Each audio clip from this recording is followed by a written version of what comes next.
મતગણતરીના દિવસે ward number 18ના Congress ઉમેદવાર ખુમાનસિંહ સાથે થયેલી હાથાપાઈ મામલે કોંગ્રેસ અને સર્વ સમાજમાં રોષ ફાટી નીકળ્યો છે। કોંગ્રેસ ઉમેદવાર ખુમાનસિંહ પર થયેલી હાથાપાઈ મામલે ઉગ્ર વિરોધ નોંધાયો છે। મતગણતરીના દિવસે વોર્ડ નંબર 18ના કોંગ્રેસ ઉમેદવાર ખુમાનસિંહ સાથે થયેલી હાથાપાઈ મામલે કોંગ્રેસ અને સર્વ સમાજમાં રોષ ફાટી નીકળ્યો છે। આ મામલે આગેવાનો અને સમાજના પ્રતિનિધિઓએ ઘટનાને લોકશાહી પર હુમલો ગણાવ્યો। આરોપ છે કે ભાજપ કાર્યકર્તાઓ અને ભાજપ સાથે સંકળાયેલા લોકો દ્વારા હાથાપાઈ કરવામાં આવી હતી। વિરોધ પ્રદર્શન બાદ રેલી સ્વરૂપે સુરત પોલીસ કમિશનર અને કલેક્ટરને આવેદનપત્રમાં આપવામાં આવશે। આવેદનમાં આરોપીઓ સામે કડક અને નિષ્પક્ષ કાર્યવાહી કરવાની માંગ કરવામાં આવી છે। વોર્ડ નંબર 18ના ચૂંટાયેલા ભાજપ ઉમેદવાર અને ભાજપ કાર્યકર્તાઓ સામે પણ કાર્યવાહી કરવાની માંગ ઉઠી છે। પ્રદર્શન દરમિયાન ન્યાય જોઈએના નારા સાથે ભારે વિરોધ નોંધાવ્યો હતો। ઘટનાને લઈને વિસ્તારમાં રાજકીય માહોલ ગરમાયો છે। પોલીસ સમગ્ર मामले तपास કરી રહી હોવાનું જાણવા મળ્યું છે।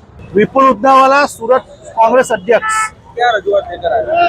28 तारीख को सूरत महानगर पालिका नगर निगम के चुनाव थे। उस चुनाव का परिणाम था, वहाँ पे गिनती हो रही थी।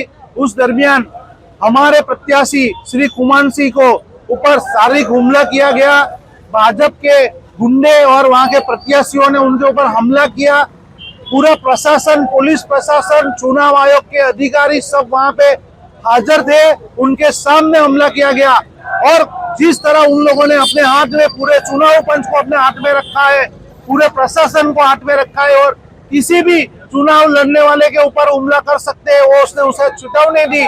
उसके सामने आज हम लोग महात्मा गांधी चिन्ह मार्ग आंदोलन करें। यहाँ पे सारे समाज के लोग, राजस्थान के सारे सर्व समाज के लोग, सूरत के सर्व समाज के लोग और हमारे कांग्रेस के आगेवान हम इस आंदोलन की शुरुआत की। जब तक कुमान सिंह को न्याय नहीं मिलेगा, जब तक समाज को न्याय नहीं मिलेगा, जब तक भारत के बंधारण को न्याय नहीं मिलेगा, तब तक हम हमारा आंदोलन शुरू रखेंगे।